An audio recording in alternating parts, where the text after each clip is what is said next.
Hello friends, এই চকলেটগুলো কি বাড়িতে তৈরি না কেনা মনে হয় তোমাদের? কেমন লাগছে তোমাদেরকে এই চকলেটের লুকটা? যদি ভালো লাগে একবার কিন্তু বানিয়ে নিতে পারো। চলো আমিও এখানে বানিয়ে নিচ্ছি। তো তার জন্য দেখো এখানে একটা হাঁড়িতে জল গরম করে, হালকা গরম করে ফ্লেমটাকে লো করে একদম উপরে একটা স্টিলের যে কোনো পাত্র বসিয়ে তার মধ্যে আমি বাটার দিয়ে দিলাম।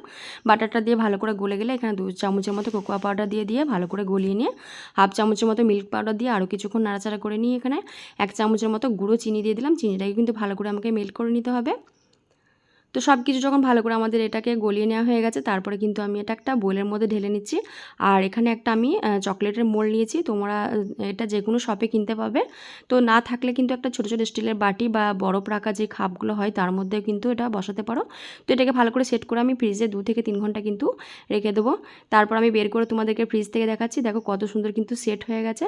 তো এই চকলেটগুলো তোমরা কিন্তু বাচ্চাদের জন্য বানিয়ে বেশি দিন কিন্তু স্টোর করে রেখে দিতে পারো। বাচ্চারা কেন বড়রাও কিন্তু যখন তখন বের করে খেতে পারে। তো এই সহজ রেসিপি তোমাদের কেমন লাগলো জানিও। আর যদি ভালো লেগে থাকে বেশি বেশি লাইক ও শেয়ার করে দিও। Bye bye.